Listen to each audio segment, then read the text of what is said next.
Let me welcome you to episode 9 of our reflections on the Psalms, and in keeping with the episode we're going to be looking at Psalm 9, and I want to begin by just reading this psalm to you. And as by now, if you've watched quite regularly, you'll know I'm reading from the New Revised Standard Version, so do feel free to read along in whatever version you have.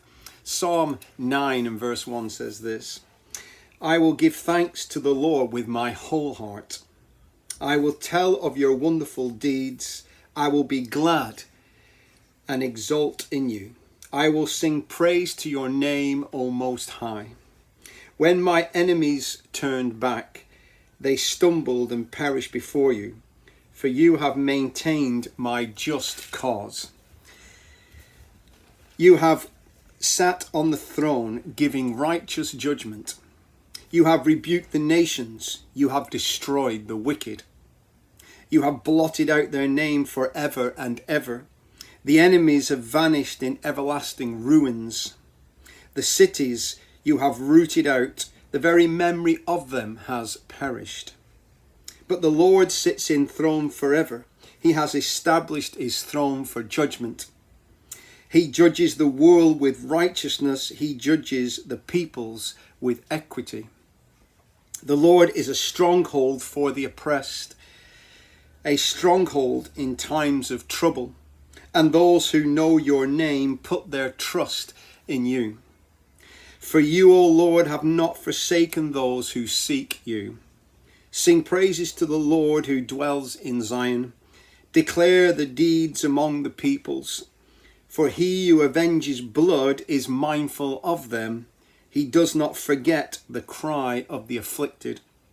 Be gracious to me, O Lord. See what I suffer from those who hate me. You are the one who lifts me up from the gates of death, so that I may recount all your praises, and in the gates of daughter Zion rejoice in your deliverance. The nations have sunk in the pit that they have made. In the net that they hid, their own feet have been caught. The Lord has made himself known, for he has executed judgment. The wicked are snared in the work of their own hands. The wicked shall depart to Sheol, all the nations that forget God. For the needy shall not always be forgotten, nor the hope of the poor perish forever. Rise up, O Lord, do not let mortals prevail. Let the nations be judged before you. Put them in fear, O Lord. Let the nations know that they are only human. Bit of an anthem to justice, that psalm, really, in many ways. David kind of flipping backwards and forwards from great praise to despair, to great hope, to great frustration at times. This psalm starts a little different, if you notice, than the other psalms we've read almost up to this point, because as I've said a numerous times, David tends to start each psalm with a sense of, desperation and pain and consternation, and then works his way through a thought process to get into great confidence. But in this psalm, he almost starts with fantastic praise, giving thanks to God, worshipping God, and then kind of explains why he has such confidence in the remainder of the psalm. People have asked what occasioned the writing of this psalm, and that's kind of fairly important, because you'll discover in a moment there's 3 very dominant themes that come out of this psalm. Some people say that the wording of the psalm is kind of saying that it was written in honor of the death of a son. Not everyone agrees with that. I've read a few commentators who've said, no, that doesn't stand to reason. What they do is they say it actually fits more with the death of a champion. And so David, you could immediately think that he's writing this kind of reflecting on that glorious victory over Goliath. Now, it may not have been the actual Goliath we read about in Scripture, but it could certainly have been a Goliath-like figure, somebody who was very foreboding and someone who was intimidating as part of the enemy's kind of arsenal, if you like. David is reflecting on a great victory. Now, that kind of idea that the psalm is possibly about that is important, because as you go through this psalm, you find 3 incredibly dominant themes. The first one is power. And we've reflected on this, if you remember before. But I'm going to come back to that in a moment. The second theme you find is equity or equality.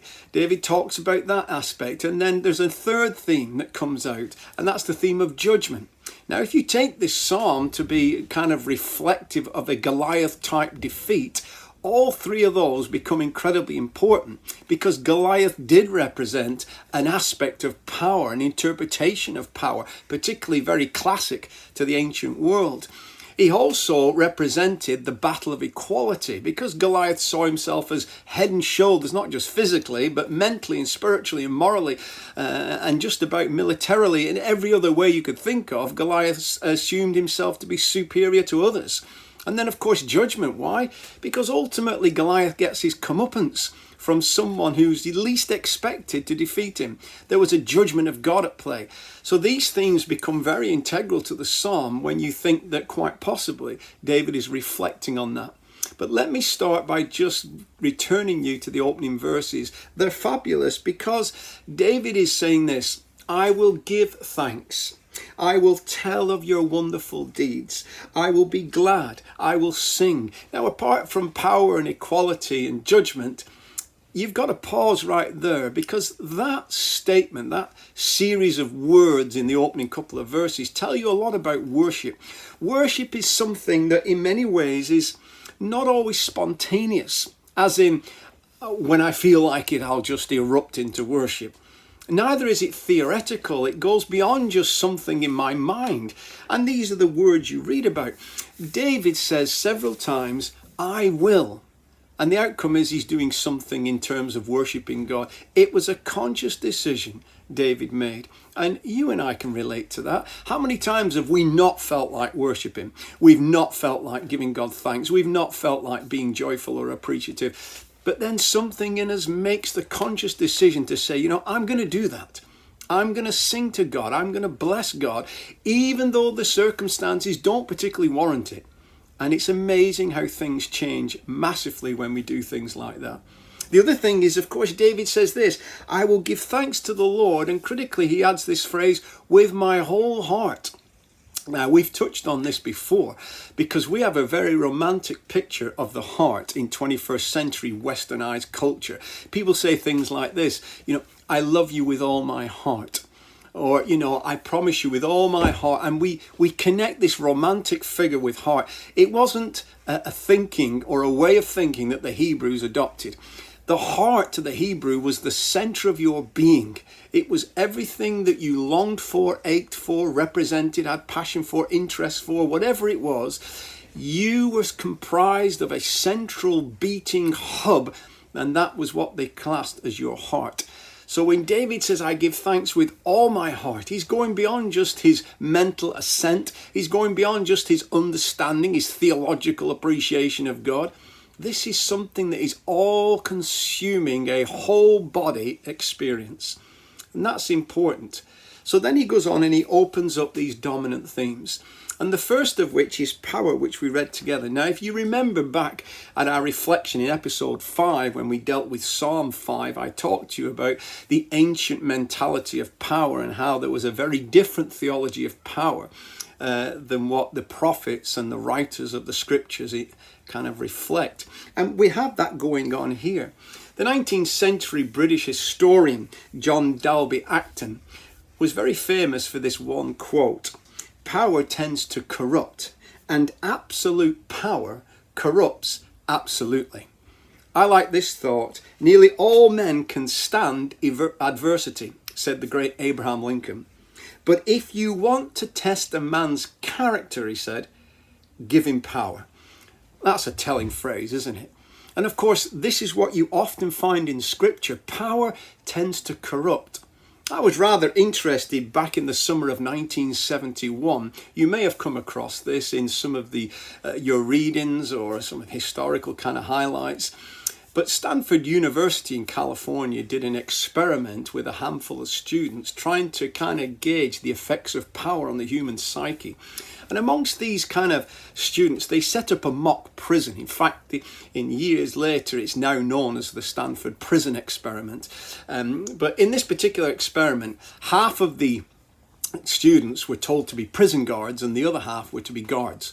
So this is completely fictitious. None of these guys were prison guards. None of them had been in prison. But they just, for the sake of the experiment, they sort of assigned them these various roles. The experiment was tended to last for several weeks, at least a couple of weeks, just to measure how people would respond given the power of being a prison guard over a prisoner who would have the experience of impotence, of powerlessness. After 6 days, the brutality and the violence escalated to such degree that the main organizer and author of the experiment shut it down. It was a remarkable demonstration of how absolute power corrupts absolutely. And this is what David is fighting against when he gives it the generic term, the nations, the leaders of nations, people who've had power and power corrupts. And this is oftentimes what you find in Scripture. Paul relates it in another way to money, which is the love of money is the root of evil. Money is not wrong. Power is not wrong. But it's the love of those things. It's the embracement of those things. It's the absorption of those things that suddenly begin to incrementally change you as a person. And it shifts your sense of value and worth even. You feel you're more worthy because you're powerful, you're more important, or you're more special because you've got money. I think I've been watching this program. Well, my family watch it, the kind of Rich House, Poor House.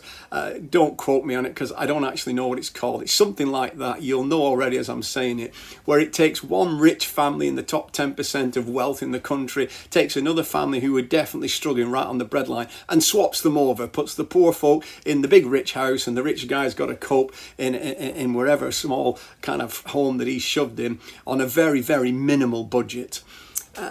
They said the reason they're doing this program is to show how much money brings happiness or not, if that's the case. I'm mystified with it really, because every episode I've watched, to me, it looks like money definitely brings you happiness. But it changes you. That's the thing. It changes you. And it's evident in that program. It was evident the way David speaks. So power is one of the main themes. But the other theme David picks up on is the word equality. And he draws a comparison with certain key words. When David is reflecting on the wicked, he's talking about nations and enemies and wicked. He's talking about those who have no sense of justice, no sense of equality, no sense of fairness. Life is about them, number one. And he contrasts that with words like oppressed in verse 9, afflicted in verse 12, the needy in verse 18. These are people who are defining what we call a marginalized, powerless group of people. They have not got the wherewithal to usurp these enemies, these wicked nations, these rulers, these oppressors, so they just simply become subject to them and endure all the bitterness and the agony that brings. And David plays that game all the way through. As you read through this psalm, you discover that wherever there is a strong presence of the wicked, of the nations, of the oppressor, there is inevitably always an oppressed people. You can't have wealth without the presence of poverty. You seldom have power without the presence of some form of exploitation and abuse of some kind. It seems to be a history that links these two as kind of ugly sisters together. Nobody wants to have excessive power and abuse and oppression. Nobody wants to be oppressed and abused, but yet the two kind of link together. And David plays that tit for tat idea as he goes through this psalm when he's reflecting on the wicked and the way they dominate life and abuse folk and have no respect for God and no respect for others, to the other side of the scale when he's got these people crying out saying we can't live like this, we can't cope like this, we're being crushed and stepped on and abused. And the whole question of equality, of human equality, is raised within those verses. But then there's a third dominant theme, which is often the answer to the second and the first. If we think of power being able to be distributed indiscriminately, sadly, power doesn't look for the noble and the pure and say, I'm going to give you that power. Sometimes power comes to the most wicked and oftentimes twisted people. And in the same way, equality hasn't got the power to balance the scales. It doesn't step in and say, look, I'm just going to obliterate Assyria. I'm going to obliterate Babylon. They're not going to trample on the nations around them. I'm going to step in and kind of measure Caesar out and balance his power out a bit. I'm going to step into an Adolf Hitler, balance his power. I'm going to step in with a Joseph Stalin, balance his power. Sadly, sometimes for decades, as in the case of Stalin, they can go on abusing that power and ruining and wrecking the lives of so many. And yet, almost like, indiscriminately. But the third word, this is where it becomes particularly important, is the word judgment. And the key verse for this is what we read together in verse 7. Listen to these astonishing words David says. It's almost kind of smack in the middle of what he's saying. He's praising God, but he's also reflecting on the abuse of power and the sad reflection of inequality and injustice. And as he's about to say a bit more about that, it's almost like this thought just captures him. He gets swept up in the hope that every oppressed and needy person and afflicted person can trust in. Verse 7, but the Lord sits enthroned forever. He has established his throne for judgment. He judges the world with righteousness. He judges the peoples with equity. It's a triumphant statement that David is making, because he's saying this perception of judgment is very different to what we talk about. When we in Christian church, 21st century Christian church, talk about God's judgment, what comes to mind? As I mentioned that phrase, God's judgment to you, what do you think about? See, a lot of people, they think about punishment and retribution and fiery clouds and hailstone, and it's God getting his own back on all the nasty pieces of work out there. It's God saying, that's enough. I'm going to come down and do some serious damage. That's how our minds tend to reflect when we think about judgment. Would it shock you to appreciate that is not the first thought, sometimes often not even the last thought, that the ancient Hebrews held when they spoke about judgment? Let me give you an example of that. When the Allied troops came rolling into France in 1945 and landed on the shores at Dunkirk and then pressed all the way through various countries of Belgium, Poland and Austria, heading for the epicenter, which was Berlin itself, and to stop Hitler and the Nazi movement, each of those towns, each of those countries did not shake with fear, thinking the Americans are coming, the British are coming, the Allies are coming. Granted, a few weren't so sure about the Russians coming, but a lot of them thought, they weren't sitting there dreading it. As these guys, these American, British troops and Allied troops rolled into these villages en route to Berlin, they were greeted with cheers and the waving of flags and people kissing them and hugging them and sometimes just giving them food randomly because they were overjoyed. But why were they overjoyed? Judgment had come. But judgment had come for the oppressor. Judgment had come for the wicked. Judgment had come for the abuser. Judgment for the afflicted and the needy is good news. It's not bad news. And that's what we sometimes fail to forget. When the Psalms writes about judgment, it's writing with incredible hope, with an excited, enthusiastic hope, because God's judgment means all wrongs will be righted. All injustices will be put right. All kind of inequality will be leveled out. God will do what God does. And that's David's cry when he says, you will judge with righteousness and equity. This is the understanding they carried. And judgment carried that thought because it was a reforming, re-educating process, repairing process. And that comes through many, many times. Listen to what the psalmist says. There's very definite and absolute language when it speaks about judgment. In verse 3 it says, my enemies perished. The name of the wicked blotted out forever in verse 5. The wicked shall depart to Sheol, all the nations that forget God in verse 17. There is a hope that the source of the problem, the deep epicenter of the corruption, the abuser and the oppressor, will be finally abolished, not temporarily, not for a time, not for a season, but totally, in that day. Isaiah says numerous times throughout his prophecy, what is he talking about? The day of judgment. He speaks in eulogizing hope about that day. We don't tend to think about that. If somebody said to you, or someone's preaching next Sunday on judgment, your first thought would be, that's going to be a bit of a heavy session, because we think of judgment that way. It's about retribution and anger and punishment. That is not how those ancient Hebrews understood it. To them, they felt that exuberance. So let me finish this particular study this week, this reflection on just going back over these three words and how they reflect. Has God got an issue with power? Because this is what sometimes we look at. David is having a go at the people, the wicked nations who've got power, the oppressors, the people who've destroyed. Is that what God's doing? Has he got a real issue with anybody with power? I remember somebody who used to say to me that God hates the rich people. And I thought, that's not in scripture actually. And he was trying to kind of get his head around the idea that the love of money is the root of all evil. But I think he'd short-circuited that to the love of money is the root of evil. And it's almost like, I said, no, money's not the root of evil. The love of money is very different. And it's the same situation here. Money and power can sometimes have an impact on us to make us less empathic, less honest, less human. And in those situations, God will judge the powerful. It's not power that God has a problem